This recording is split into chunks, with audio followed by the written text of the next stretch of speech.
Ketika kami memujimu dengan sukacita, sebab Engkaulah sumber sukacita kami, sumber kekuatan kami, Allah yang memelihara. Terima kasih untuk perlindungan-Mu sepanjang minggu. Kami hari ini mau bersekutu lebih erat dengan-Mu bersama dengan saudara seiman. Kami berdoa agar ibadah ini diberkati dari awal hingga akhir, menjadi salah satu ya Tuhan Yesus, menjadi salah satu ya Tuhan pembangkit di dalam kehidupan kami. Biarkan kami hari ini ya Tuhan dilengkapi dengan pengetahuan yang benar, pewahyuan dari Roh Kudus. Sembunyikan hamba-Mu di balik salib Kristus ya Tuhan, untuk mengajarkan jalan-jalan Tuhan, untuk mengajarkan kebenaran yang tidak kenal generasi, tidak kenal waktu, tidak kenal zaman. Firman-Mu ya Tuhan akan tetap berdiri teguh sampai selama-lamanya. Makasih Tuhan, biar kami berpaut pada sesuatu yang pasti seperti firman Tuhan daripada opini dan perasaan kami. Perlengkapi kami, sembunyikan hamba-Mu di balik salib-Mu ketika menyampaikan sabda-Mu. Dalam nama Yesus, haleluya. Amin, puji Tuhan. Shalom semuanya. Selamat siang, bisa katakan kanan kirinya, welcome home. Silakan duduk, salam juga untuk semua yang menyaksikan kita streaming ini di awal bulan selalu diikuti oleh semua gereja kita. Saya mau umumkan dulu setiap kali live streaming, gereja mana yang kita tahbiskan. Ada 2 yang telah sah menjadi gereja lokal penuh, yaitu GMS Perth di Australia dan GMS Tokyo di Jepang. Mari kita beri selamat untuk mereka. Hari-hari ini, tantangan akhir zaman bagi kekristenan itu datang dari luar maupun dalam gereja. Dari luar gereja, kepercayaan-kepercayaan lain terus bangun rumah ibadah, punya anak sebanyak-banyaknya. Sedangkan orang-orang Kristen tidak sedikit yang mulai anti gereja, trauma, lalu tidak mau menikah. Kalau yang menikah mau punya anak pun ditunda-tunda. Memang kerajaan Allah itu, kerajaan sorga itu sempit. Tapi Injil harus diberitakan karena manusia masih banyak. Jangan sampai kita lemah, jangan sampai kita lengah. Jadi orang Kristen di akhir zaman juga tidak mudah. Tantangannya banyak dan banyak godaan. Tahukah Anda bahwa komunitas LGBT itu menargetkan anak cucu kita? Bukan hanya bicara soal kepercayaan, keyakinan, agama. Lalu di kampus-kampus tertentu saya mendapatkan laporan dari orang tua. Kampus-kampus terkenal, itu di luarnya itu sudah ditungguin. Mereka mau kasih tutorial gratis untuk mereka yang pulang sekolah. Tutorial apa? Bukan matematika, tapi vaping. Karena kita harus sungguh-sungguh terus memberitakan Injil. Di tempat di mana gereja lemah atau gereja tidak ada, maka anak-anak muda rawan bahaya untuk ditenggelamkan dalam dunia. Sedangkan dari dalam gereja sendiri ada banyak tantangan. Seperti yang saya peringatkan di akhir tahun 2023, ibadah 31 Desember itu, saya ada bernubuat dan itu semua didokumentasi bahwa ada 3 hal yang mau digeser oleh orang Kristen sendiri di zaman modern ini, yaitu yang pertama bahasa roh. Jikalau ini terjadi, setan tahu bahwa orang-orang Kristen akan kering rohani. Gereja-gereja akan mengalami spiritual dryness atau kematian rohani. Nah, maka akan mudah sekali orang-orang Kristen akan menjadi goyah. Selain itu yang kedua apa? Yang kedua adalah tentang kesembuhan ilahi. Ini akan diserang terus, akan dijadikan kontroversi. Setan tahu kalau ini berhasil, maka orang-orang Kristen akan lemah jasmani alias sakit-sakitan. Dan mereka tidak akan produktif hidupnya. Yang ketiga adalah persembahan persepuluhan.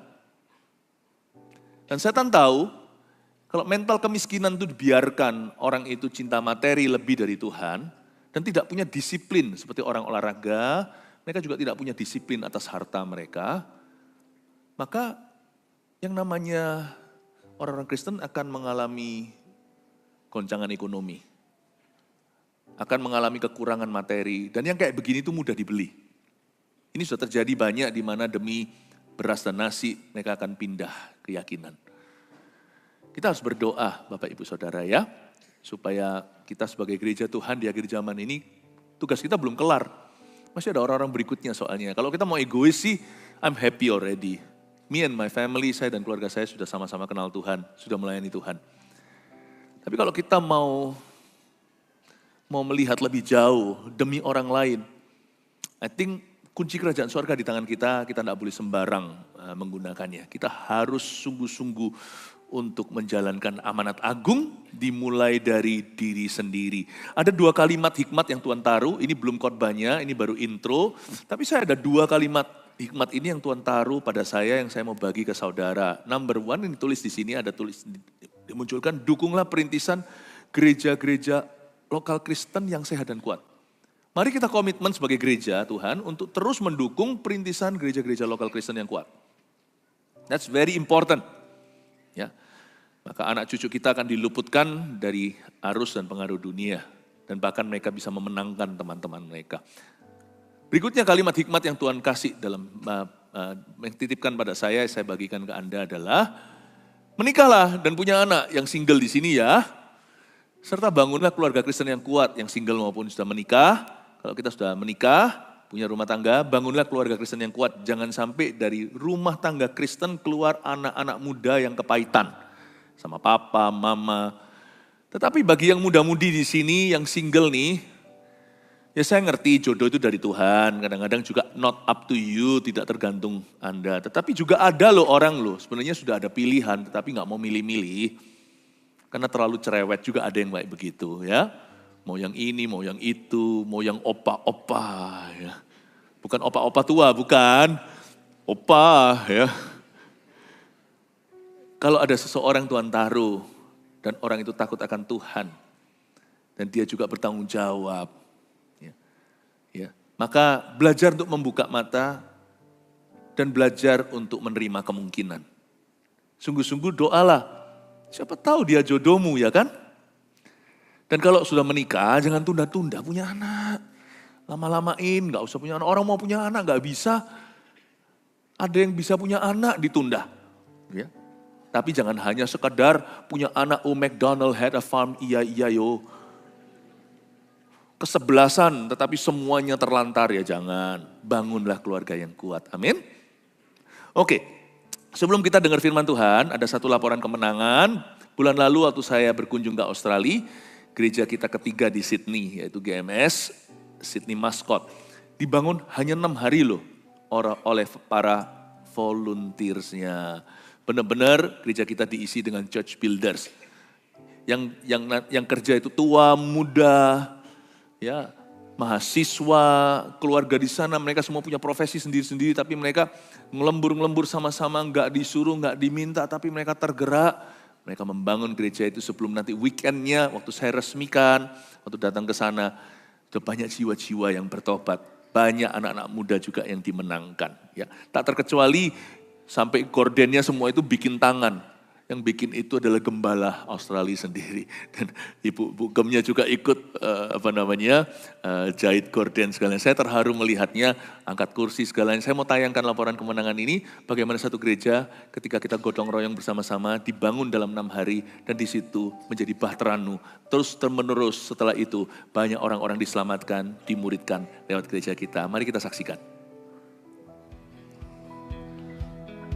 We were given the green light to begin on a Friday evening, with only days left before our anointing prayer service. Construction officially started on March 15th, just 6 days, an impossible timeline. But in that urgency, something powerful happened. Our people showed up. Hand in hand, volunteers came together to build what would become our new home in Mascot. We had only 2 full-timers, 1 builder and 1 electrician. Everything else, over 90%, was built from scratch by volunteers. They stepped into every role, soldering audio cables, laying carpet piece by piece across FOH and stage, installing LED panels, manually crimping cables, carrying chairs, building storage, painting walls, and faithfully preparing food to sustain the entire team. Most of us came with little to no experience, but we carried something greater, a heart full of faith, passion, and fire. Along the way, challenges came. Delayed multimedia equipment, a faulty sound mixer from the supplier, LED panels arriving just 2 days before the service. Everything felt against the clock, but by God's grace, every obstacle was overcome. We held on to the heart of our leaders. We believed the Holy Spirit would empower us to finish what we started. And He did. This is more than a building. This is faith in motion.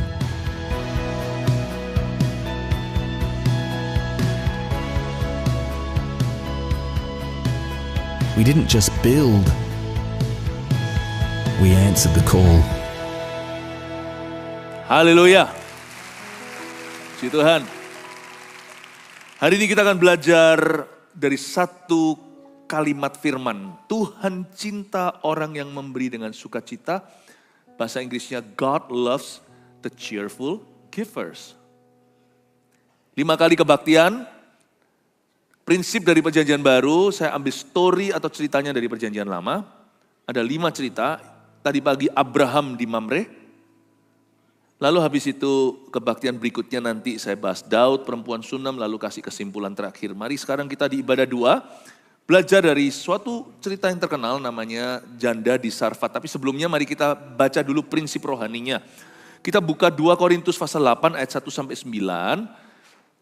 Ini tentang pelayanan kasih ketika Paulus menulis surat pada jemaat di Korintus agar mereka mempersiapkan persembahan mereka untuk misi Tuhan Yesus Kristus. Dan kita akan melihat, belajar sesuatu bahwa persembahan itu bukan soal jumlah, materi atau nominal, tapi bicara tentang sikap hati yang benar. Mari kita semua sebagai orang Kristen menjadi orang Kristen yang murah hati, bukan yang kikir dan pelit, tapi belajar jadi orang Kristen yang berhikmat. Belajar jadi orang Kristen yang berhikmat, kita tahu apa itu hemat, kita tahu kapan kita bermurah hati, kita tahu posisi kita untuk memberi.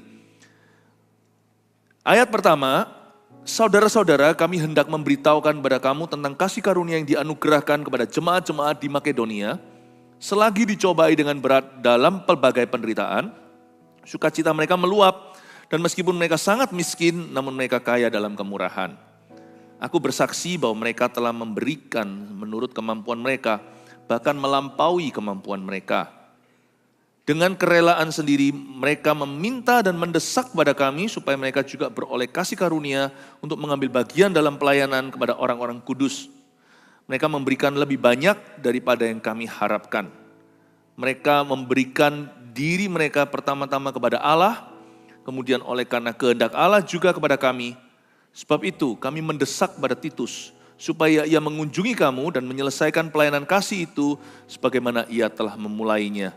Maka sekarang sama seperti kamu kaya dalam segala sesuatu, dalam iman, dalam perkataan, dalam pengetahuan, dalam kesungguhan untuk membantu dan dalam kasihmu terhadap kami, demikianlah juga hendaknya kamu kaya dalam pelayanan kasih ini.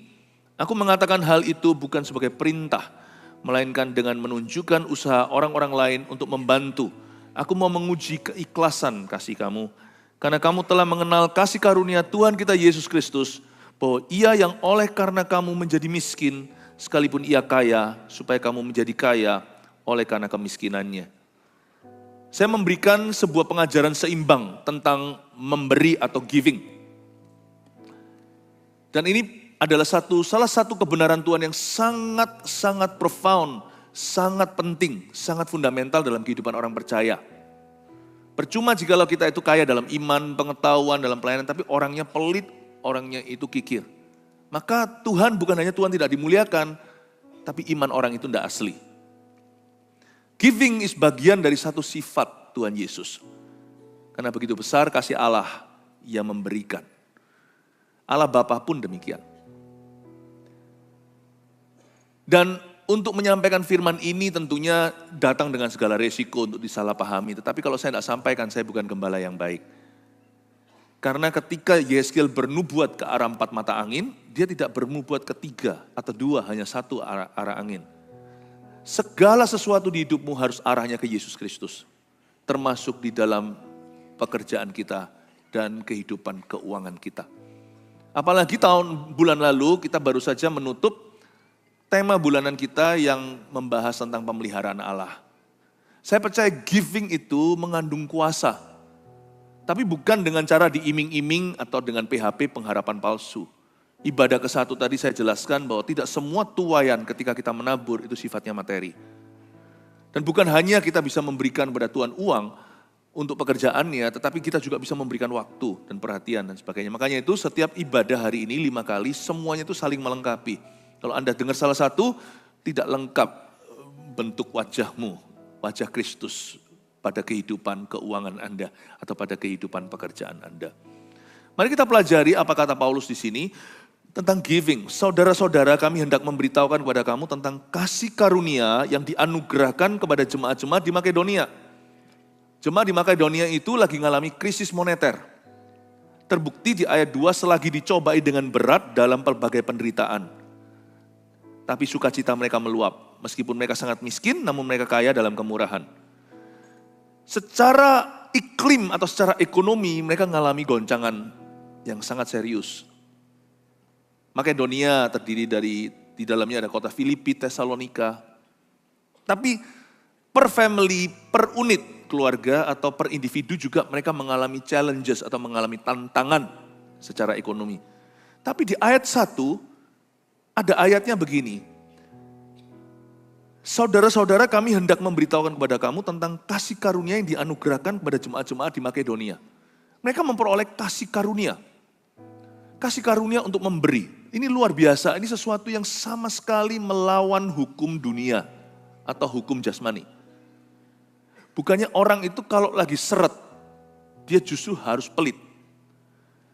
Memang bukan foya, tapi dia tetap memperoleh kasih karunia untuk memberi. Hah? Saya kira orang bisa memberi hanya dalam kelebihan, tapi ini Makedonia memberi dalam kekurangan. Karena ada ayatnya, memberi itu ternyata adalah karisma. Memberi itu adalah kasih karunia atau anugerah. Ternyata untuk kita bisa memberi, bukan hanya bicara soal materi, waktu, tenaga, talenta, melayani. Memberi itu karisma. Tanpa harus menerima apa-apa kembali, tanpa pamrih. Bisa memberi itu karismata. Bahasa Yunani kunonya karis itu artinya kasih karunia. Ternyata kesempatan untuk kita bisa memberi itu adalah anugerah. Dan kalau kita bisa memenuhi sebuah kebutuhan dalam kerajaan sorga, itu kasih karunia. Itu artinya karisma. Karena jemaat-jemaat di Makedonia menerima menerima kasih karunia untuk terlibat dalam pekerjaan Tuhan. Coba lihat ya, bukti bahwa mereka memperoleh kasih karunia, memberi itu juga panggilan. Kita lihat ayat ketiga, aku bersaksi bahwa mereka telah memberikan menurut kemampuan mereka. Mereka bisa memberi menurut kemampuan mereka, itu selayaknya. Karena apa? Karena Tuhan tidak pernah minta sesuatu yang kita tidak punya. Kalau saya mengajar seperti ini, don't worry. I'm not asking for anyone's money. Saya tidak minta, kami tidak minta uang siapa-siapa, jadi jangan alergi. Setahun sekali saya mesti ngajar soal keuangan, karena itu juga bagian pemuritan Tuhan dalam kehidupan kita. Tapi waktu saya ajarkan ini, saya harap ini bisa diinterpretasi menjadi sifat dalam diri kita. Nanti salah satu poin kebaktian berikut-berikutnya, saya kasih sedikit preview. Saya akan tunjukkan bahwa memberi itu bukan di saat momen tertentu. Memberi itu harus menjadi gaya hidup kita. Tanya pada diri sendiri, apakah kita ini Kristen berkasih karunia atau kita itu Kristen yang begini? Apa-apa dipegang erat, Tuhan tidak bisa alirkan lagi. Atau kita hanyalah Kristen yang Tuhan lalui. Ya, melalui kita. Kita hanyalah channel atau kita hanyalah saluran. Aku bersaksi bahwa mereka telah memberikan menurut kemampuan mereka. That's alright. Bahkan melampaui kemampuan mereka. Mereka itu memperoleh kasih karunia dan mereka bisa memberi sacrificially atau mereka bukan hanya sampai di titik murah hati, mereka itu belajar berkorban bagi Tuhan. Dengan kerelaan sendiri, mereka meminta, coba ya, dengan kerelaan mereka. Dengan kerelaan sendiri mereka meminta dan mendesak kepada kami, mereka yang merengek-rengek, supaya mereka juga beroleh kasih karunia untuk mengambil bagian dalam pelayanan kepada orang-orang kudus. Jadi Paulus sedang mengumpulkan, Titus diutus. Ya, ini sebenarnya mereka lagi mempersiapkan persembahan yang akan mereka kirim ke Yerusalem nanti. Yerusalem sedang di dalam masa-masa drought atau masa-masa mereka mengalami famine atau mengalami kelaparan zaman itu. Sedangkan Makedonia juga nggak bagus. Tapi terjadi suatu anugerah, terjadi sorga terbuka, tapi dimulai dari hati yang sepakat dengan Tuhan. Hati yang bersatu dengan firman. Orang-orang Makedonia itu minta, mereka ngantri, mereka nginden. Bukan untuk dapat barang, tapi mereka itu antri dan meminta dengan sungguh-sungguh agar mereka diberi kesempatan ambil bagian. Dengan kata lain mereka berkata kepada Rasul Paulus, jangan kasihani kami. Kami hanya sekarang ini mengalami tantangan materi, tetapi roh kami kaya dengan kemurahan. Jangan sampai kau berbelas kasihan pada kami, lalu berkata, dia gak usah ikutlah, dia sendiri sudah terpuruk, dia sendiri sudah susah. No, jangan. Aku akan memberi apa yang ku mampu, bahkan Tuhan akan memberiku kemampuan lebih dari itu. Amazing hearts, hati yang luar biasa. Ini misalnya kalau seorang ayah punya 3 anak gitu aja, punya 3 anak. 2 dalam keadaan baik-baik, 1 lagi terpuruk. Lalu ayahnya lagi ulang tahun atau papa lagi mau berobat. Maka yang 2 berkata, enggak usahlah adik kami diajak. Enggak mungkin dia mau, itu justru membuat tersinggung. Dia akan berkata, ini juga papaku. Aku mungkin tidak bisa semampu kakakku, koko-kokoku. Tapi aku tidak mau ditinggalkan. Please jangan berbelas kasihan. Karena aku sama anak. Ini bicara tentang spirit of sonship beneran. Ini bukan orang yang bermental budak. Bukan mereka yang bermental gratisan. Mana ada sih orang sukses yang bermental gratisan, coba lihat selamanya mereka akan jadi ekor. Tapi orang yang murah hati itu biasanya jadi pemimpin pada akhirnya. Gak ada orang dengan memberi mereka jatuh miskin, tidak pernah kulihat. Yang ada adalah orang yang ceroboh dengan sumber daya yang dia punya. Dengan dia serakah, gambling. Dengan dia bukan berjudi tetapi dengan dia mempertaruhkan yang enggak-enggak. Enggak ada orang itu yang kekurangan karena suka memberi, karena hatinya itu murah hati. Enggak ada. Dan firman ini luar biasa menunjukkan kepada kita hati seorang yang kenal, hati seorang yang mencintai Tuhan. Dengan kerelaan sendiri, ayat 4, mereka meminta dan mendesak pada kami supaya mereka juga beroleh kasih karunia atau beroleh kesempatan untuk mengambil bagian dalam pelayanan kepada orang-orang kudus. Mereka memberikan lebih banyak daripada yang kami harapkan. Mereka, lihat ini kalimat berikutnya penting sekali. Mereka memberikan diri mereka pertama-tama kepada Allah, kemudian oleh karena kehendak Allah juga kepada kami. Tidak ada orang yang memberikan dirinya kepada Yesus Kristus menjadi orang yang kikir, enggak ada. Orang yang memberikan dirinya kepada Tuhan pasti akan murah hati seperti Tuhannya. Like father, like sons, bagaimana Bapa di sorga, kita juga. Sebagaimana Yesus Kristus, Juru Selamat kita, kita juga. Sebab itu, kami mendesak supaya Titus pergi ke situ dan sebagainya. Kita lompat ayat 8. Aku mengatakan hal ini bukan sebagai perintah. Sekalipun memberi itu adalah perintah Tuhan. Tapi perintah itu tidak dijalankan karena kita ketakutan. Atau karena tekanan. Perintah itu dijalankan karena kasih, karena semua hukum Taurat dan kitab Nabi. Semua bertumpu pada hukum terutama kasihilah Tuhan Allahmu seperti dirimu sendiri. Kasihilah Tuhan Allahmu dengan segenap hatimu dan kasihilah sesamamu manusia seperti dirimu sendiri. Aku mengatakan hal itu bukan sebagai perintah, melainkan dengan menunjukkan usaha orang lain untuk membantu. Paulus menginspirasi mereka, aku mau menguji keikhlasan kasih kamu. Di sini ada kata ikhlas, ada kata perintah. Saya adalah orang yang sangat teratur untuk bisa menjaga diri saya sendiri. Kalau enggak gitu saya pasti tidak akan kuat melayani hingga hari ini. Misalnya berolahraga.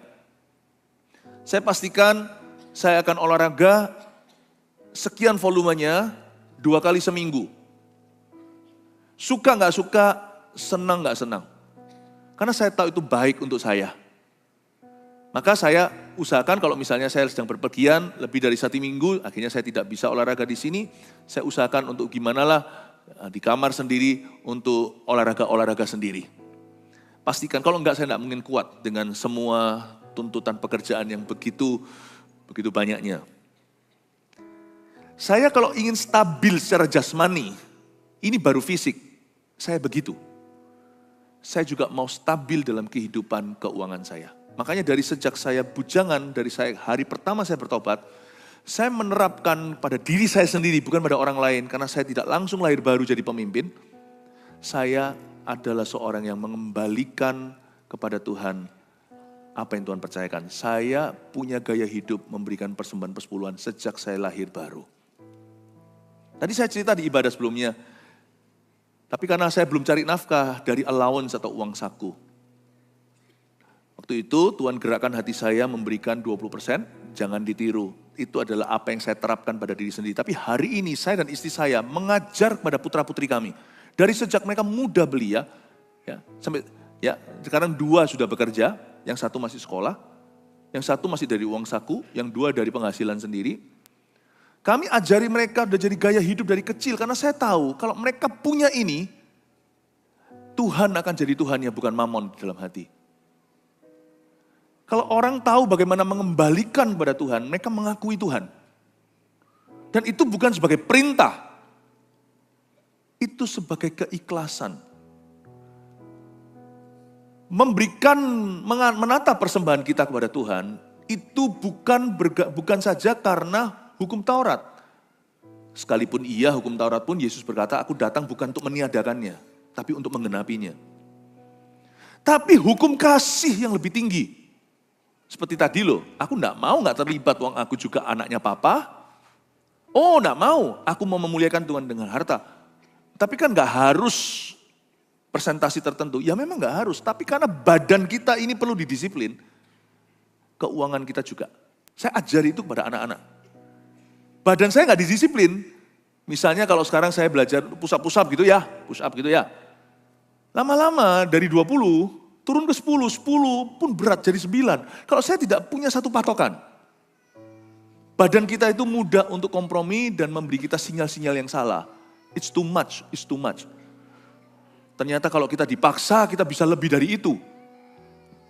Karena itu kita baik punya patokan. Saya patokan tiap hari kalau saya saat teduh. Karena itu baru fisik ya, kalau roh kita lebih penting. Saya saat teduh pribadi itu, saya mesti baca Alkitab sekian pasal. Kalau enggak nanti saya tawar. Nanti kalau pasal lebih panjang, saya baca cuma 1 doang. Nggak bisa, kalau pasal ya pasal. Udah penggalan, nomor berapa, nomor besar. Doa juga sama, saya mau berdoa misalnya sebelum saya bangun dari ranjang saya, itu 40 menit saya berbahasa lidah, itu saya sudah patokan. Saya orang yang teratur, karena hidup ini sudah ngejazz. Maka saya harus punya kekang saya sendiri. Dan saya ajari pada anak-anak, kami ajari dari sejak kecil. Mereka mengatur pemberian mereka. Ketika mereka mengatur persembahan mereka jadi orang benar. Dan saya tahu kalau mereka bisa punya tradisi yang baik ini, kalau mereka itu bisa punya patokan, mereka akan stabil nanti. Dan saya harap anak-anak saya akan memberi orang makan, bukan minta-minta makan. Karena itu mental kemiskinan tidak boleh ada pada mereka, atau mental gini loh, selalu kurang. Harus ada patokan. Maka dari kecil orang tua, istri saya dan saya selalu ajari anak-anak. Istri saya ajar dengan cara yang praktis. Kalau misalnya anak-anak punya mainan, gak dibuka semuanya, main sebentar lalu bosan. Mereka bisa pilih mainan itu, 1 bulan cuma boleh pilih 1 yang belum dibuka. Nanti setelah itu setiap bulan, mainan-mainan yang baru yang tidak dibuka itu semuanya harus dikasih ke orang lain. Kami itu loh padahal gak pernah beliin mereka mainan. Ada aja orang-orang yang kasih padahal kami gak pernah minta. Tapi anak-anak saya tahu apa artinya being content. Pertama nangis waktu kecil, mama nggak fair. Gitu ya. Tapi akhirnya mereka mengerti. Main buka sebentar, bosan, semua mainan mau segudang pun besok cari yang baru. Saya belajar sesuatu di situ, kalau kita bisa menata hati kita tidak melekat. Dan kita punya patokan, misalnya kamu ambil 1 bulan ini, lalu habis itu sisanya kamu kasih semuanya. Khususnya mereka-mereka yang mungkin tidak banyak mainannya, waktu masih kecil ya. Mereka belajar. Ketika mereka dapat uang, duduk dulu sama papa mama. Ini saya kasih sedikit behind the scene di balik layar keluarga gembalamu seperti apa. Duduk sama-sama, setelah hitung semuanya itu disisihkan, masukkan ke dalam amplop yang ada, lalu mereka bawa ke gereja. Mama mereka bawa ke Eagle Kids waktu itu, waktu mereka masih kecil. Lucu tangan-tangan itu mungil yang begini, serahkan persembahannya. Tapi saya melihat sesuatu yang diberi gak seberapa, tapi saya tahu mereka memberi diri pada Tuhan. Itu seperti diimunisasi. Itu seperti vaksinasi hati. Saya tahu waktu saya melihat begitu, mereka bisa menjadi orang yang benar. Ketika hati mereka ikhlas, dan mereka bukan melihat itu sebagai perintah. Perintah itu hanya dilihat dari sisi patokan saja, supaya disiplin saudara, supaya stabil. Tapi hati yang memberikan itu ikhlas. Ikhlas itu berarti sukacita, happy saat memberi, happy sesudah. Itu kasih karunia. Saya tidak suruh anak saya memberi 20%, 30%, enggak. Up to them. Tapi saya kasih mereka minimalnya, supaya mereka belajar untuk menghormati Tuhan. Never love money. You need money, never love it. Tidak boleh mencintai uang. Kau butuh uang, tidak harus mencintainya. Uang adalah hamba, bukan tuanmu. Dia hamba yang baik, tapi kalau kau izinkan dia jadi majikan, dia akan menjadi majikan yang jahat. Penting untuk kita ajari mentalitas kerajaan sorga. Karena itu kalau orang-orang suka berdebat, itu hukum Taurat, saya tidak mau ikut. Kenapa? Itu haknya keluarga saya melakukan itu bukan sebagai kewajiban, itu sebagai hak istimewa orang benar. Ku benerin hati sebelum menikmati rezeki. Ku benarkan dulu di sini. Penting sekali suatu saran bagaimana anak-anak muda, waktu saya bertobat umur 18, itu yang menjadi utama dengan uang sakuku. Penting sekali juga untuk orang tua di sini mendidik anak-anaknya yang masih kecil atau anak-anaknya yang sudah besar. Nggak pernah terlambat untuk mendidik anak.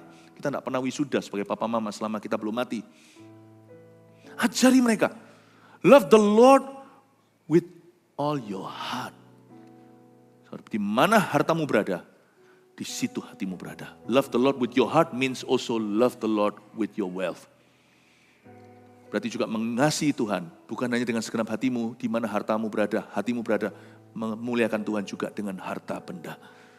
Aku mengatakan hal itu bukan sebagai perintah ayat 8, melainkan dengan menunjukkan usaha orang-orang lain untuk membantu.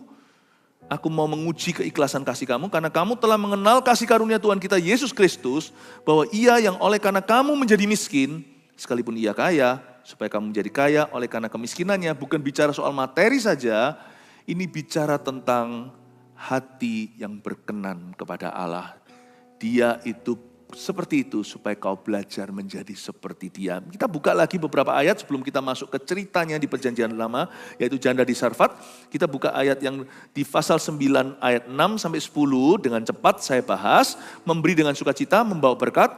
Ayat 6, camkanlah ini, orang yang menabur sedikit akan menuai sedikit juga, dan orang yang menabur banyak akan menuai banyak juga.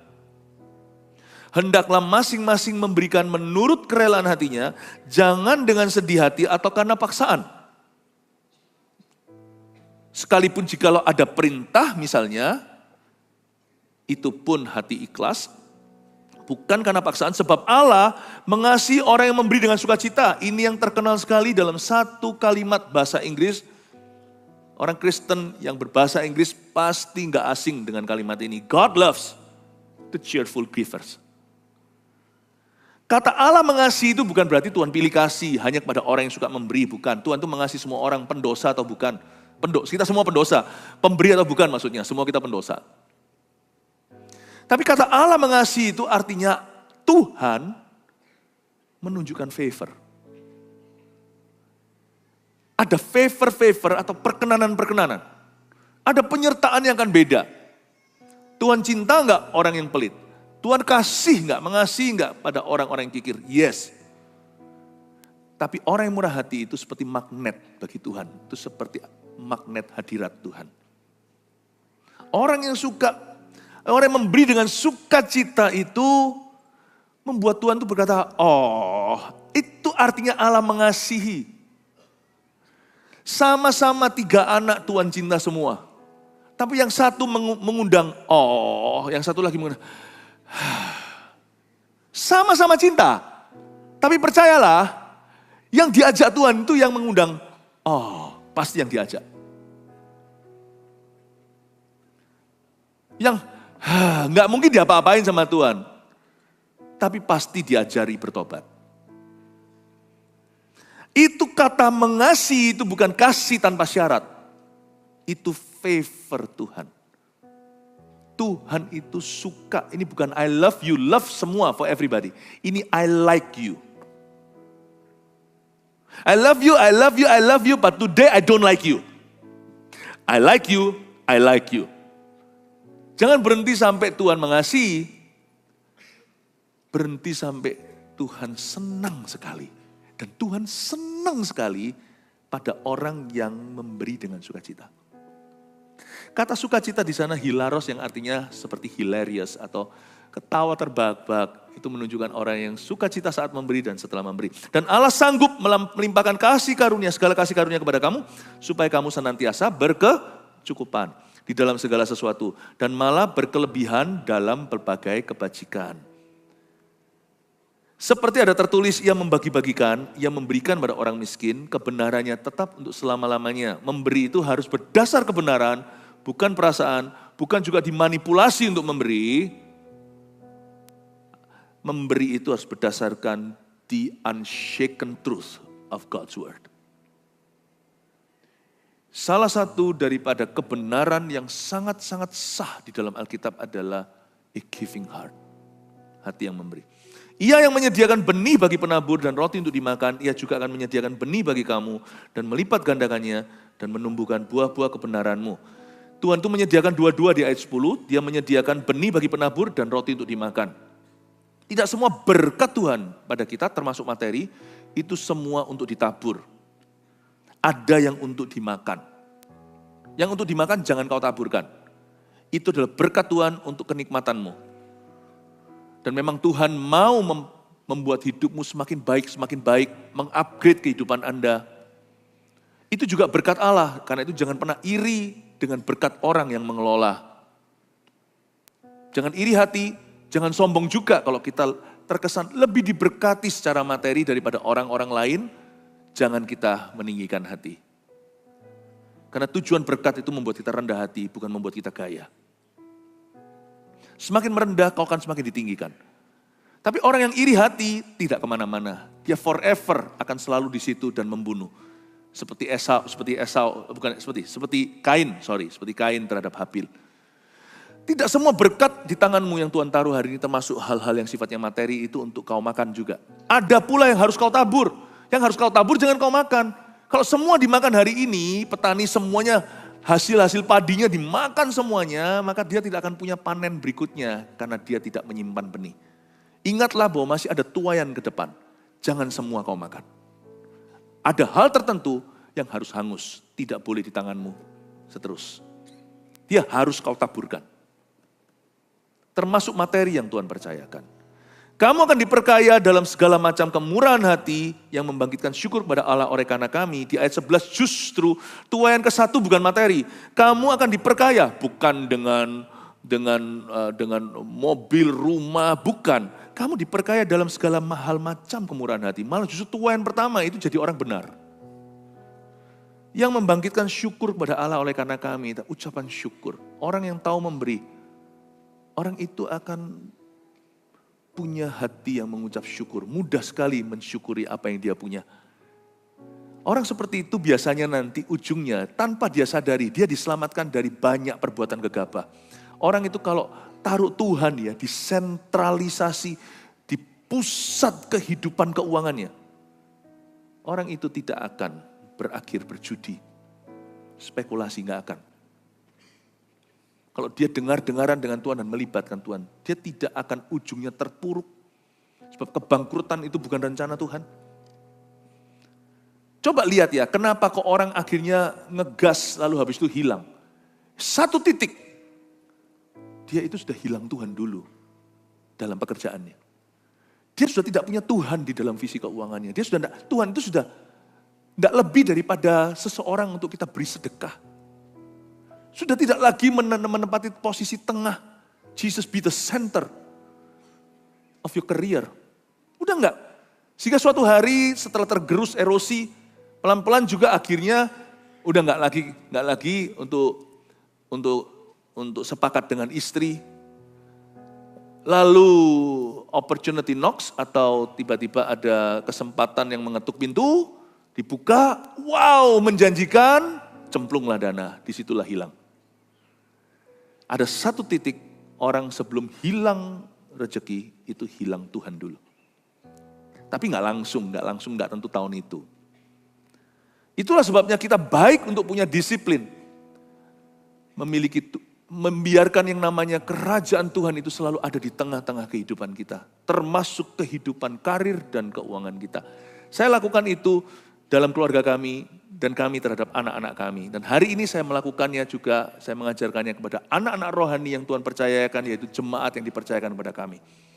Saya memberikan pesan firman Tuhan ini agar supaya semua kita bisa menjadi orang benar soal keuangan, soal pekerjaan. Ya, mari sekarang kita buka sama-sama tentang kejadian di Sarfat. 1 Raja-Raja pasal 17 ayat 7 sampai 16. Nanti saya kasih 3 poin untuk Anda bisa pulang ingat-ingat khotbah saya. Elia dan janda di Sarfat, 1 Raja-Raja 17 ayat 7, tetapi sesudah beberapa waktu sungai itu menjadi kering. Sebab hujan tiada turun di negeri itu. Maka datanglah firman Tuhan kepada Elia. Berhenti di sana. Ayat 7 dan 8 ini memberi kita latar belakang cerita. Bahwa kejadian ini saat mereka mengalami kemarau panjang. Kita semua tahu totalnya 3 tahun. Ya, 3 tahun lebih. Sungai menjadi kering. Bukan hanya masa paceklik, tapi kelaparan. Mana-mana terjadi kematian. Bukan hanya lesu ekonomi. Jadi kita melihat dalam situasi yang bleak, bahasa Inggrisnya, situasi yang sangat pucat ini. Setiap orang tidak bisa berpikir untuk berkembang, mereka hanya bisa berpikir untuk bertahan. Maka datanglah firman Tuhan. Hidupku bukan karena dunia sekelilingku, hidupku karena firman Allah. Tahukah Tuhan itu berfirman, itulah sumber kuasa. Maka berdatanglah firman Tuhan kepada Elia, bersiaplah pergi ke Sarfat, ayat 9. Yang termasuk wilayah Sidon. Dan diamlah di sana. Ketahuilah, aku telah memerintahkan seorang janda untuk memberi engkau makan. Kita sekarang mulai masuk satu tokoh lain, yaitu seorang janda di Sarfat. Elia disuruh pergi ke kota Sarfat dan disuruh tinggal di situ dan diberi kepastian bahwa Tuhan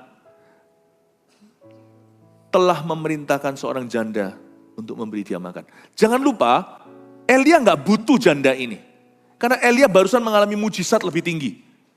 Gagak membawa daging dan roti. Dan di sungai Kerit itu Tuhan pelihara air minumnya. Dia bisa minum dari sungai itu. Gagak itu bawa daging dan bawa roti langsung ke Elia. Tuhan itu bisa memakai berbagai macam cara untuk memelihara kita. Dan Tuhan juga bisa pakai berbagai jenis pemberi.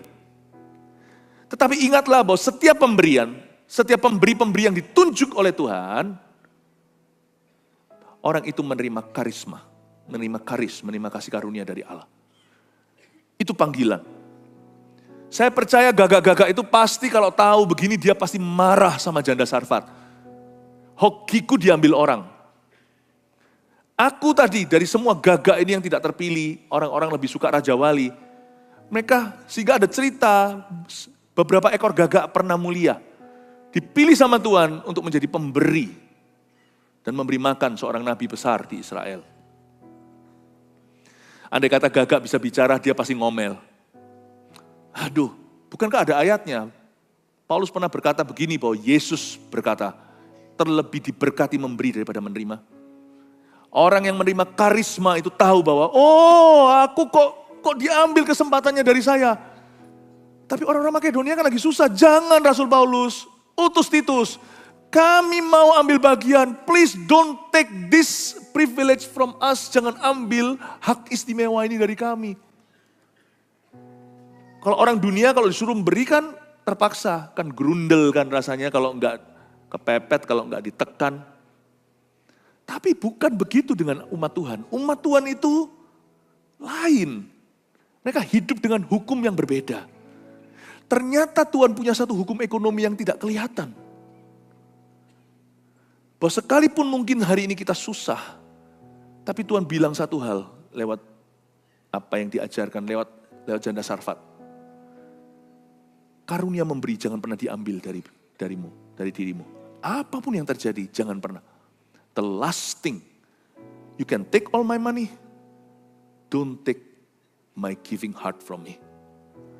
Orang bisa mengambil apa yang saya miliki, uang saya dan sebagainya. Satu hal tidak boleh hilang dari hidupku, yaitu hati yang memberi. Selama itu akan ada penyertaan Tuhan kembali. Janda di Sarfat ini diperintahkan, Tuhan telah memerintahkan seorang janda untuk memberi Elia makan. Sesudah itu ia bersiap lalu pergi ke Sarfat. Setelah ia sampai ke pintu gerbang kota itu, tampaklah di sana seorang janda sedang mengumpulkan kayu api. Wow, banyak kebetulan di dalam cerita ini. Tapi semua kebetulan itu direncanakan oleh Allah. Ada seorang janda kebetulan mengumpulkan kayu pas Elia arrive atau pas dia tiba. Ia berseru kepada perempuan itu. Katanya, cobalah ambil bagiku sedikit air dalam kendi supaya aku minum. Elia minta air. Menurut saya Elia gak haus. Dia barusan aja minum kenyang-kenyang di sungai Kerit. Meskipun sungai itu sudah mulai kering, dia dapatkan tegukan terakhir. Tapi katanya, cobalah. Kata cobalah itu kan aneh. Tuhan tidak pernah mencobai siapa-siapa. Tetapi memberi itu ujian dari Allah. Allah menguji hati kita. Where is your heart? Di mana hatimu? Cobalah, beriku air. Air tidak masalah. Diambilkan air ketika perempuan itu pergi mengambilnya ayat 11. Elia berseru lagi. Mungkin kalau jadi wanita itu, kita mungkin berkata, kok banyak ya permintaannya. Cobalah ambil juga bagiku sepotong roti. Dibutuhkan iman untuk bisa menjadi seorang Elia. Apa kata dunia, kok Elia itu tega? Tapi Elia mengajarkan satu prinsip kerajaan Allah. It is more blessed to give than to receive. Lebih diberkati memberi daripada menerima. Dia mengajarkan bahwa tuaian itu ada, meskipun tuaian tidak selalu senantiasa pertama-tama materi. Tuhan lagi ajari umat Israel, dan kali ini seorang janda, bagaimana beriman pada Tuhan. Memberi itu bukan karena kau kelimpahan. Memberi itu karena kau percaya pada janji Tuhan. Perempuan itu menjawab, jawabannya sih sangat lumrah. Demi Tuhan Allahmu yang hidup, sesungguhnya tidak ada roti padaku sedikit pun kecuali segenggam tepung dalam tempayan dan sedikit minyak dalam buli-buli. Dan sekarang aku ini sedang mengumpulkan 2-3 potong kayu api, kemudian aku mau pulang dan mengolahnya bagiku dan bagi anakku, dan setelah kami memakannya maka kami akan mati. Kalau sudah diomongi gitu ayat 13 harusnya bunyinya begini, tetapi Elia berkata kepadanya, ya sudah, atau bahasa Surabaya, ya wis lah gak jadi. No. Jangan kira hidupmu itu semakin berharga jika lo dibelas kasihani. Elia ajari pada janda itu tidak mengasihani diri sendiri maupun atau keadaannya. Karena satu-satu yang bisa mengeluarkan janda itu dari kondisinya adalah iman. Dan iman itu membutuhkan satu tindakan. Giving. Itu yang unlocking, itu yang benar-benar akan membuka pintu pada sumber daya yang tak terbatas, yaitu Tuhan. Elia bukannya mengasihani, kalau dia kasihani berarti dia justru menjerumuskan. Elia justru gertak dia, tapi bukan gertak sambal, dia kasih prinsip kerajaan Tuhan. Ketika perempuan itu sepakat dengan firman, disitulah mujizatnya. Tapi saya kagum dengan perempuan ini. Sekalipun dia mengaku di situ bahwa dia akan ambil sepotong kayu api, lalu ambil juga segenggam tepung sisa dan sedikit minyak, lalu mereka makan, maka kami akan mati. Itu artinya setelah itu kami tidak punya makanan lagi. Tapi hari itu ya, dia tetap keluar kerja loh. Coba bayangkan, ini perempuan ya, makanya kita harus belajar. Dia nggak putus pengharapan, sekalipun dia punya makanan roti itu terakhir. Dia nggak depresi di rumah, dia keluar bekerja, dia ambil kayu api. Lalu untuk dia masak bagi anaknya sekalipun dia tahu itu makanan terakhir atau itu adalah setelah itu mereka akan kelaparan. Karena mungkin mereka sudah lihat tetangga mereka kanan kiri satu-satu meninggal dunia. Mereka masih punya satu tepung lagi.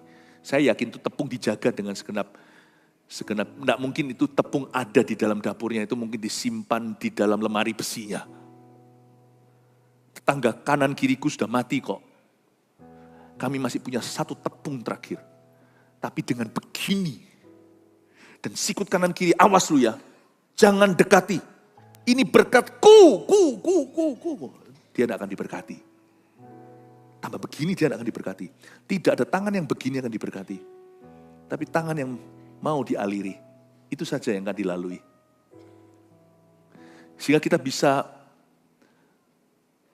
bisa menyalurkan segala sesuatu, menikmati segala sesuatu, tanpa harus selalu memilikinya. Itu perempuan kan begitu, Elia tahu karena dia adalah nabi, dia peka. Dia berkata, coba, kita lihat ya, apa kata Elia ayat 13, tapi Elia berkata kepadanya, jangan takut, pulanglah, buatlah seperti yang kau katakan. Tetapi buatlah lebih dahulu bagiku sepotong roti bundar kecil dan daripadanya, dan bawalah kepadaku, kemudian barulah kau buat bagimu dan bagi anak-anakmu. Ini keju udah tipis kok masih potong tipis lagi. Ini nabi ini mungkin udah lama gak bersihkan telinga. Saya barusan ngomong sama dia. Ini adalah tepung terakhir dan minyak sedikit. Ini pun minyak jenuh, minyak yang aku pakai kemarin. Peduli amat kanker aku. Wong ini setelah ini aku akan bergabung dengan tetanggaku yang mati semuanya dikubur. Ini roti terakhir, Elia berkata, boleh kamu buat itu, tapi sebelumnya bikin dulu untuk aku, lalu habis itu bikinlah untuk kamu dan anak-anakmu. Saya baca gini aja, kalau saya ada di situ saya langsung mungkin sembunyi di bawah meja. Elia, kenapa kau tega? Ini bukan soal tega. Berbahagialah jika Tuhan tega dengan Anda. Itu berarti Tuhan melatih Anda untuk bisa memanah busurmu. Celakalah jikalau sorga hanya berbelas kasih. Karena berarti kita hanyalah pengemis. Tapi kalau sorga melatih, itu berarti Anda anak.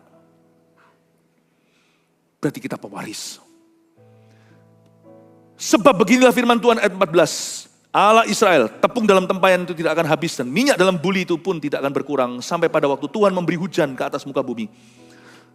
Lalu pergilah perempuan itu dan berbuat seperti yang dikatakan Elia. Maka perempuan itu dan dia serta anak perempuan itu mendapat makan beberapa waktu lamanya. Tepung dalam tempayan itu tidak habis. Dan minyak dalam buli-buli itu tidak berkurang.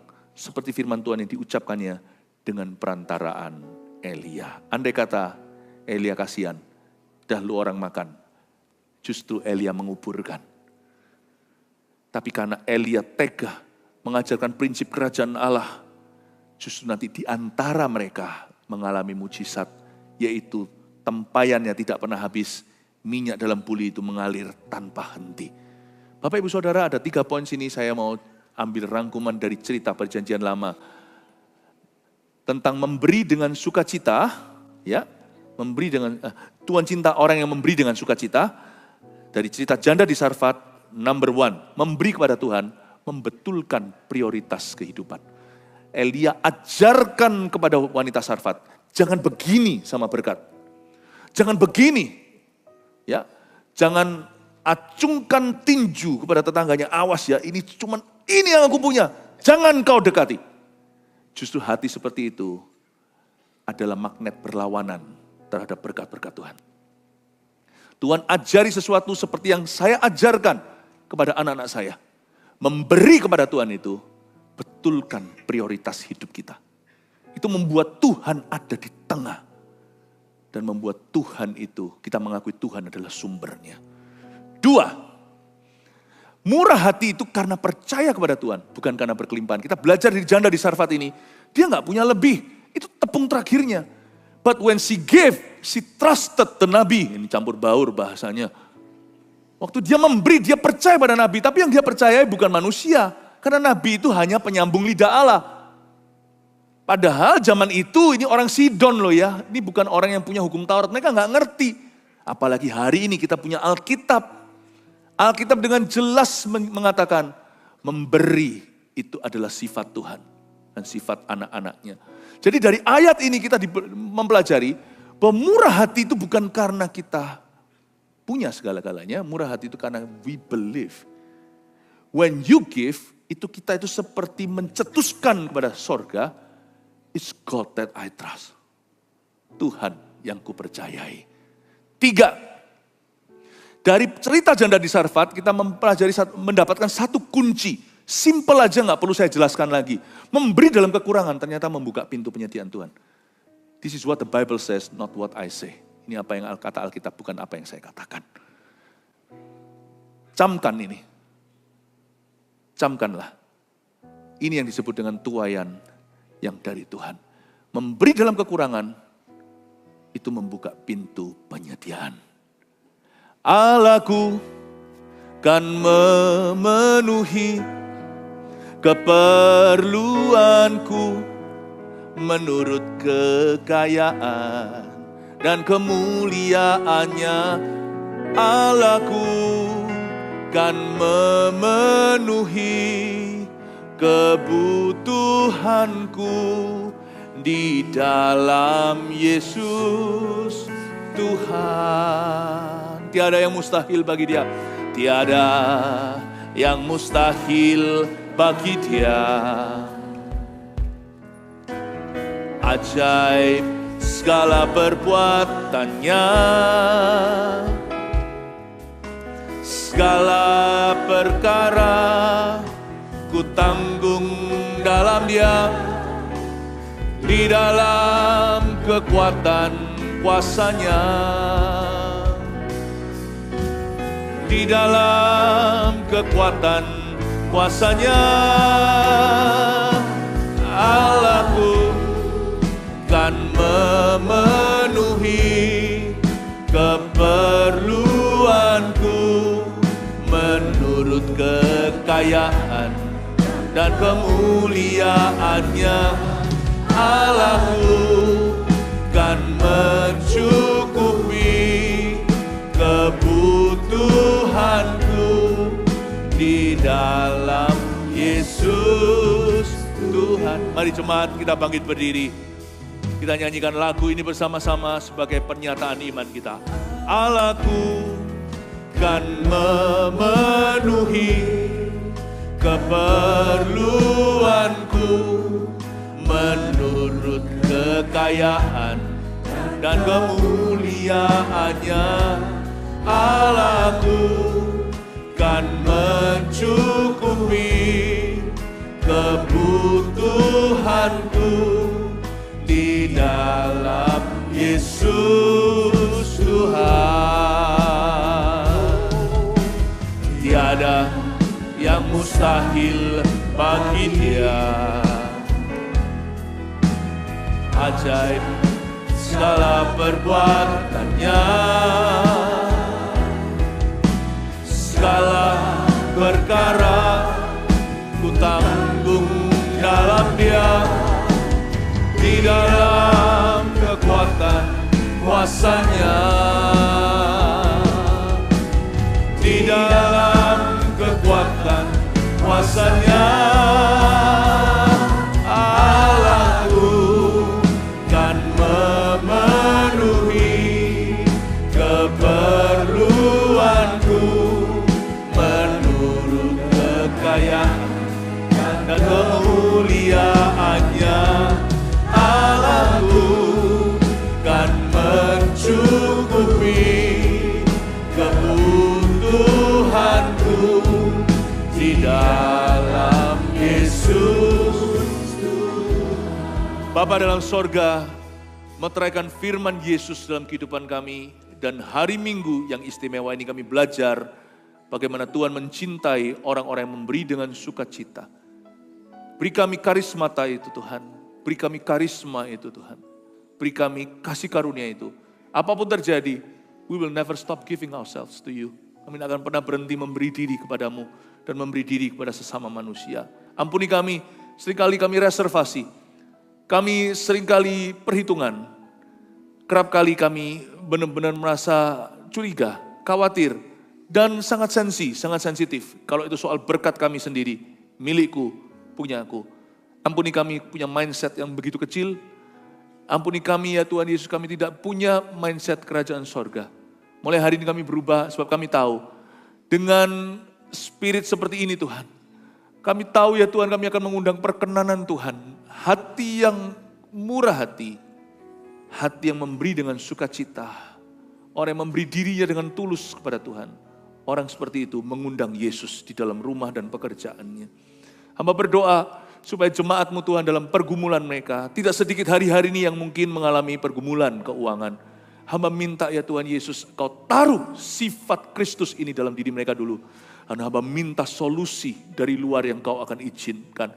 Hamba minta terobosan baru di dalam setiap ya Tuhan pergumulan mereka dan persoalan di dunia kerja. Tidak ada yang mustahil. Ketika Engkau berfirman pada Elia hari itu, dunia sedang kacau balau. Paceklik, kemarau panjang, tidak hujan 3,5 tahun. Tapi kami tahu ya Tuhan Yesus, tidak ada yang mustahil. Kalau Engkau berfirman ya Tuhan Yesus, segala sesuatu bisa, segala sesuatu mungkin, segala sesuatu dapat. Hidup kami bukan kata apa, tergantung apa kata dunia. Tapi hidup kami diatur oleh firman Tuhan. Yehovah Jireh, Allah pemelihara, nyatakan kuasa hikmat-Mu pada kami semua. Dan hari ketika Engkau berbicara kepada Elia, Tuhan, Engkau berbicara di sisi satunya kepada janda Sarfat. Ketika Kau ajari hati kami untuk memberi hidup ini kepada Tuhan, di sisi lainnya Tuhan perintahkan malaikat. Di sisi lainnya Tuhan perintahkan burung gagak. Di sisi satunya tak terduga Tuhan sudah berbicara, bersuara kepada janda Sarfat. Aku percaya Tuhan Yesus, tidak pernah Kau suruh kami pergi dari sini ke situ tanpa Engkau di situ mempersiapkan jalan bagi kami. Kami percaya tidak ada yang mustahil bagi Tuhan. Kami tidak mau ya Tuhan menjadi orang Kristen yang picik, orang Kristen yang kikir, orang Kristen yang pelit, orang Kristen yang sangat ya Tuhan, sangat meragukan Tuhannya. Kami berdoa supaya kami semuanya mulai hari dibebaskan lewat kebenaran ini. Sebab kebenaran ini biarkan memerdekakan hati dan jiwa kami yang dibelenggu selama ini dengan paradigma yang salah. Kami mau bicara kepada hidup kami sendiri, kondisi yang ada di depan kami. Kami percaya semua pintu tertutup akan terbuka. Karena Tuhan yang membukanya, siapa yang berani menutupnya. Kami percaya Tuhan Yesus tiada yang mustahil bagi orang yang percaya kepada Tuhan. Mari katakan pada dirimu sendiri, tiada yang mustahil bagi Dia. Katakan dengan iman, ajaib segala perbuatannya, segala perkara ku tanggung dalam Dia, di dalam kekuatan kuasa-Nya, di dalam kekuatan kuasa-Nya. Tiada mustahil, tiada yang mustahil bagi Dia. Ajaib segala perbuatannya, segala dalam kelebihan, dalam kekurangan, Kau menanggung aku percaya padamu. Di dalam kekuatan kuasa-Nya, di dalam kekuatan kuasa-Nya. Oh, Allahku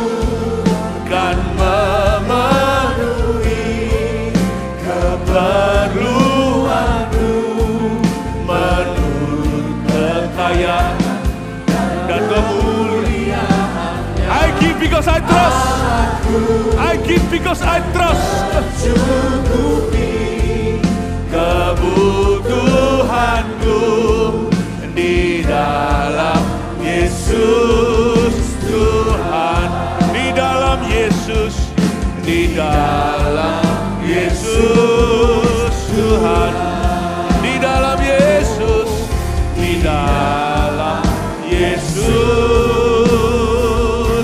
Tuhan. Haleluya, haleluya. Saya dedikasikan minggu ini untuk orang-orang yang dalam pergumulan berat, dalam bisnis, pekerjaan, dan keuangan. Sebentar lagi saya buka altar di depan. Bukankah firman berkata rumah Tuhan disebut sebagai rumah doa bagi bangsa-bangsa? Kaulah bangsa itu hari ini. Kaulah Imamat Rajani. Jemaat yang sedang bergumul dalam hal keuangannya, jangan malu untuk maju. Kita bisa at least mulai dengan doa dulu. Waktu kita berdoa, kau dikuduskan. Dan tentunya sesuatu akan terjadi dalam kehidupanku. Rumahku, kata Tuhan, disebut rumah doa, bukan? Nanti setelah orang-orang maju, kita nyanyi lagu berikutnya, streaming bisa diputus, dan setiap jemaat kita, gereja di mana-mana, masing-masing pengembalaan mendoakan setiap jemaat yang maju untuk didoakan. Kalau Anda hari ini bergumul dengan sesuatu, jangan malu. Di dalam hadirat Allah tidak ada tuduhan, yang ada adalah kasih sayang. Mari kita berdoa, biarkan kasih sayang Tuhan turun atasmu.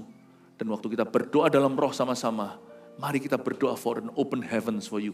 Untuk surga terbuka bagi Anda. Saya dedikasikan hari ini untuk setiap jemaat kita yang sedang terpuruk pekerjaannya. Mari kita berdoa untuk angkat mereka dengan iman kita. Majulah ke sini sekarang dalam nama Yesus. Ku tahu Bapa peliharaku, tiap baik, tiap baik.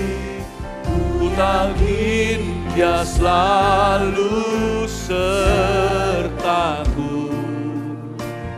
Dia baik bagiku. Ku tahu. Pendoa dan para gembala maju dan doakan. Oh haleluya. Dia baik. Mari kita dukung mereka dalam doa ya. Mari kita sungguh-sungguh berdoa bagi mereka. Ku yakin Dia selalu sertaku. Dia baik bagiku. Lewat badai cobaan, semuanya mendatangkan kebaikan. Jauh Bapa peliharaku, Dia baik bagiku. Ku tahu Bapa peliharaku, Dia baik, Dia baik.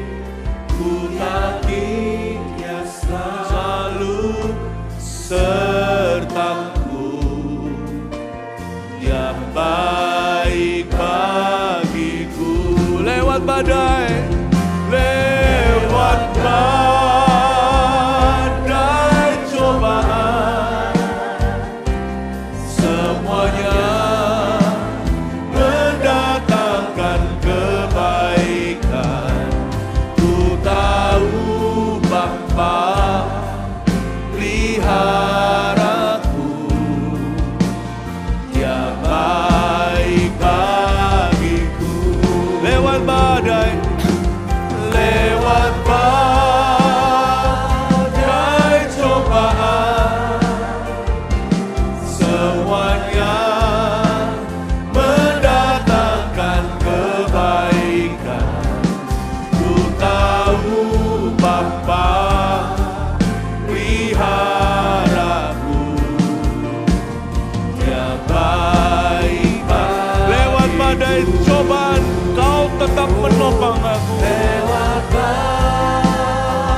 Mari kita ulurkan tangan kita tahu apa artinya dalam pencobaan. Mari kita sama-sama sepakat dan dukung mereka. Oh Ramaya Ramaya Se Ramaya Sandala Ramaya Se Ramaya Sandala Ramaya So Ramaya Se Ramaya Se Ramaya Sandala Ramo. Kita tahu rasanya dalam pencobaan. Mari kita berbelas kasihan dan beriman bersama dengan saudara kita yang di depan. Kita berdoa bagi mereka, kita minta sama Tuhan memberi mukjizat di depan. Kita minta Tuhan buka jalan di mana tidak ada jalan. Kita minta ya pada Tuhan untuk memberi favor demi favor atas hidup mereka. Ramaya se, Ramaya sana Ramo, Ramaya Ramaya Ramaya Ramaya se, Ramaya sana Ramaya so, Ramaya so.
Bapa di sorga, hamba berdoa supaya yang di depan khususnya hari ini kau teguhkan, kau kuatkan, kau berikan iman dan hikmat juga nanti waktu mereka pulang atau kembali ke dunia kerja, tempat kerja mereka.